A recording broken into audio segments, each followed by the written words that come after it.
Good morning, everyone. It is November 12th, about a little before 9 o'clock. Getting ready to do some fall residual spraying. You can see John's over there in the tanker. Back here on about 155 acres back up in here. So, gonna get started this morning. Got started yesterday afternoon about 1 o'clock. Didn't film anything then, but hopefully gonna get some filming done today. Got a few hundred acres to do down here. We're down by Residual. Did a couple hundred down here yesterday, a few hundred, and then we're gonna go back over towards Oakland today after we get this finished up. But Dad and Luke are doing some tillage. We got 2 disc grippers going now. Ended up picking up another disc gripper, and John and I are going to do this spraying. But like I said, we'll be back over to Oakland here a little bit after lunch. So, and then maybe this evening, Jonathan and I will run. One of us or both of us will run the disc grippers. So hopefully get a little bit of footage of that to show you guys what it's like. But gonna get going back here. Should be able to get a lot knocked out. We're able to go about 16.5 to 17 miles an hour, which you can get a lot of acres done doing that. So I'm gonna get going, let the sprayer warm up a bit more. It was about 8 degrees this morning, so a nice cool morning, and hopefully the rest of the day will be uneventful.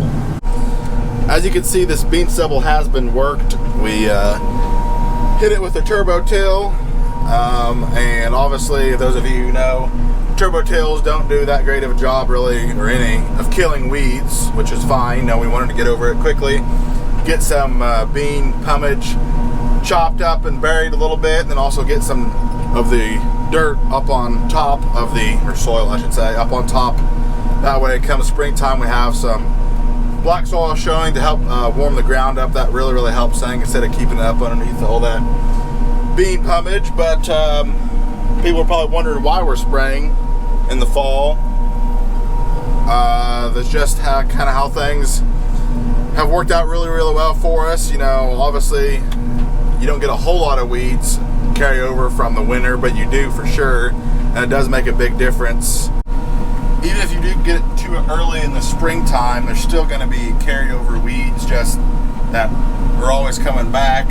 So this does a really nice job of holding that back in the springtime and keeping things really clean. And also, several of our acres down here around Raritan, the previous farmer who farmed this was non-GMO, and he really struggled with his weed suppression, it seems. So even though this would be the fifth crop that we have gotten off these acres, we're still having to fight those weeds from whenever he was farming it. So we're basically doing all we can to keep those knocked back, and this is probably one of the best ways that you can do it.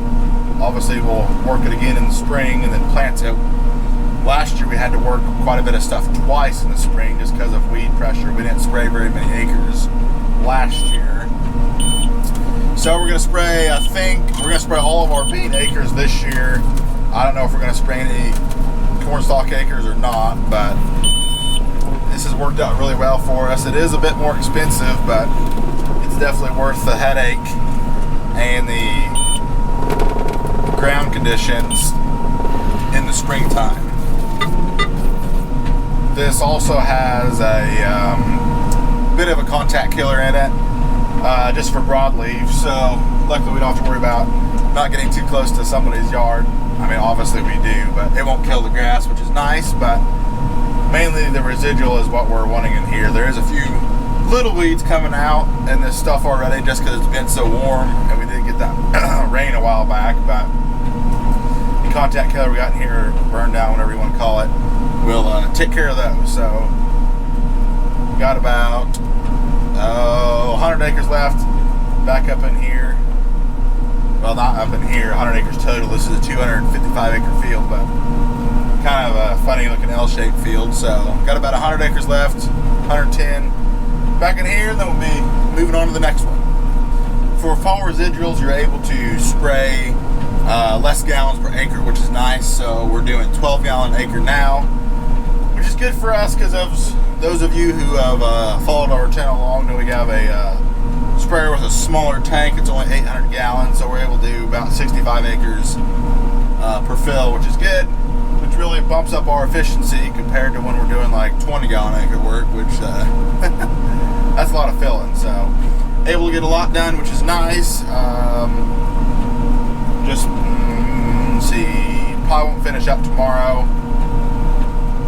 Probably be Thursday, but I don't know. We're gonna get as much done as we can because there's a chance of rain on Wednesday night. And if it does rain much of any amount, we probably won't be able to spray on Thursday. So we're gonna try to knock out as many acres as possible.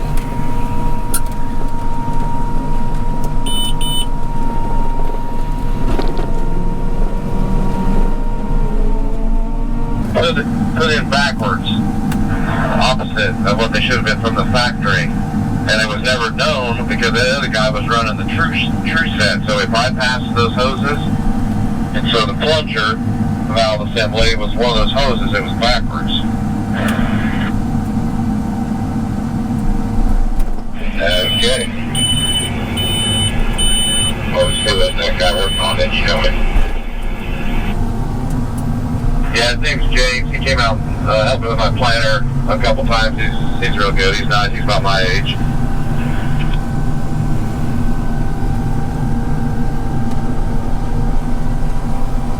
Okay. I was glad he's able to figure it out.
Just got the tanker empty, so John's heading off to get another load. We usually get about 450 acres of load, so that'll be probably good for the rest of the day, just because we can't spray super late because we do have that burn down in, and we want to make sure we probably could spray after dark, but we just want to make sure the plants that are out there are nice and vibrant and alive and open for getting the sunshine. So I've got like 26 acres left in this field, and then I'll be heading off to the next one. So got to drive up the lane here and find my last pass, go back up, go in between that little gap right there. There's a little finger, and that's all I got to get, and then I'll be heading right over there by that shed. Got 120 right there, so that's where I'll be going. Waiting on chemical now. Jonathan should be on his way back, so he won't be much longer, but got about 22 acres done here. Of this 120, which is good, so we're moving right along. And then after this, I'm gonna go over there's the Fairgrange elevator right there. We got 106. Maybe I can never remember how much is in. There's 3 fields there. One of the fields is 6 acres, so it's really 2 fields. I can never remember how much is there. It's somewhere in between 100 to 105, I think, 102, something like that. So get that knocked out, no problem, and then be heading back home. Fortunately, it's going to be a little bit after lunch, and I don't have my lunch with me, so I guess I'm going to have to go hungry, but oh well. Get back in town, and I'll be able to get something. So get this going, and shouldn't be down here much longer. Hopefully nothing else exciting happens. Nothing exciting has happened yet, which is good. I know that's kind of disappointing for the viewers, but it's good for us. Dad and Luke are disc ripping in a 150 acre field right there across from Dad's house. Luke was the new disc ripper is actually a John Deere. Imagine that. All you case haters out there are gonna be like, think we're fangirling now over John Deere, but the sole reason why we got this is because it is a 2022.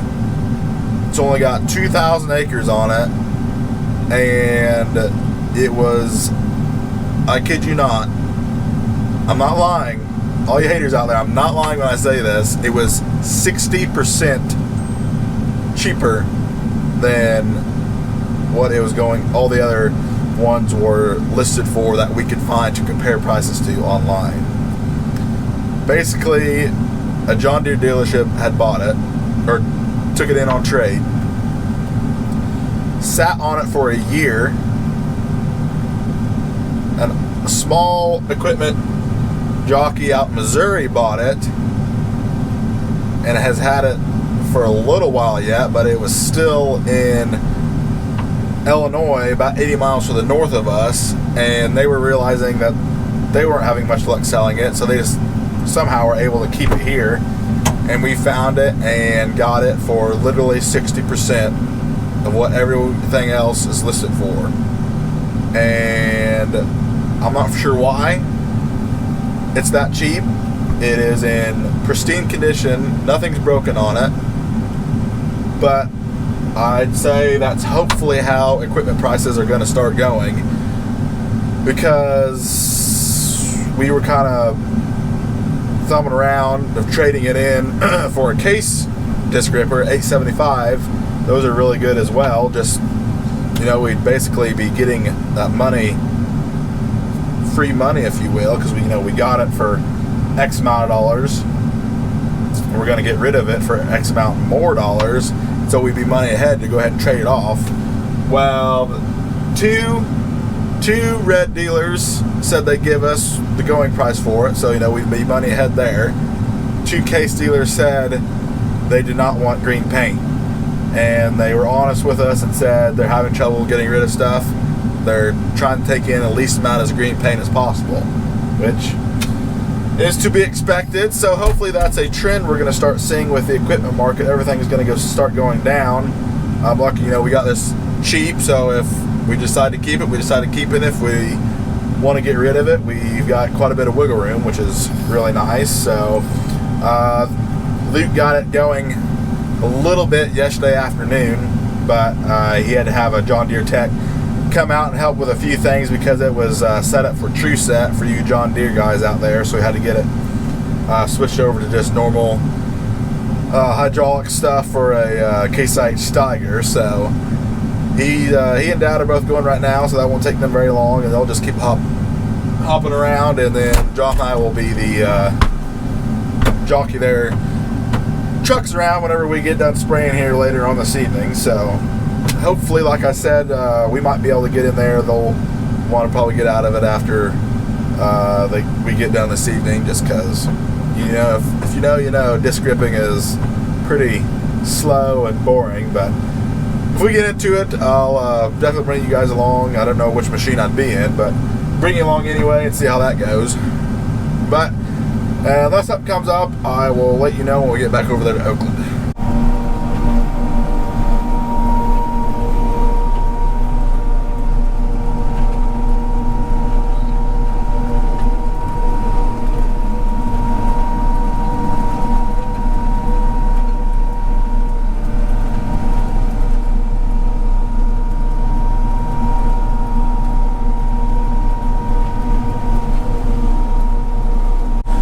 We're back over here to Oakland now. I am just to the northeast of town, a few miles, working on a 40. I'm going to go back down to the south and slightly back west. So it'll be just right on the east side of town to 75 acres we got there. So I actually filled up there, and the tanker stayed there, and I drove up here. Jonathan's going to go leave the tanker there and go switch Dad, hop in one of the disc grippers while Dad does his chores for the cattle, and then I can tend myself there at that 75 acres, so that won't be any problem. So get this done here real quick. I've already got 15 acres of it done, just going around it and then doing one round. So get this done and get moved over there, get that done, and then probably be it for the night, so we will see. This will be the last fill of the night. Got basically right at, well, there'll be, 58 acres left. So be perfect. Let's get this thing filled up.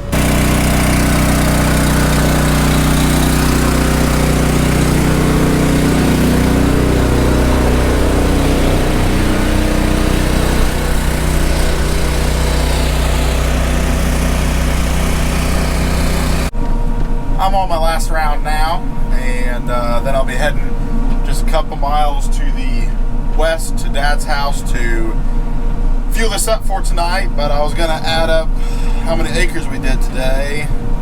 Let's see, 135 plus 120 plus 100 plus 7 plus 40 plus 75. Is that it? Let's see. 100, 120, 135, 7. Yeah, I think so.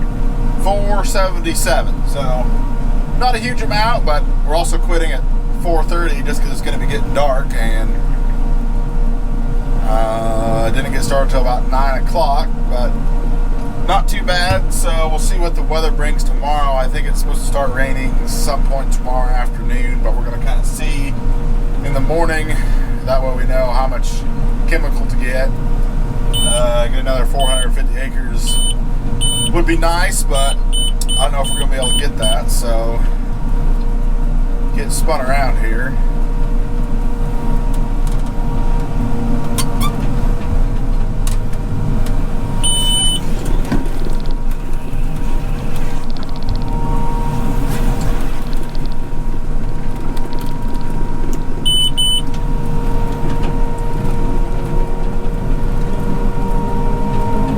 Like I said, get folded up, drive over there to Dad's house and get fueled up, and then we'll see what tomorrow brings. Jonathan's in one chisel and Luke's in the other one. He had to go to our furthest away farm this evening, but he'll be back and should be done and back to where we are about 6. So Dad and I will probably get some vehicles moved around for Jonathan and Luke, because there's 115 acres right next door here that they're going to be starting on. So they'll be able to roll on that for a while this evening, but I think that's going to be all she wrote for today. So I do appreciate you guys watching, and we'll see you at the next one.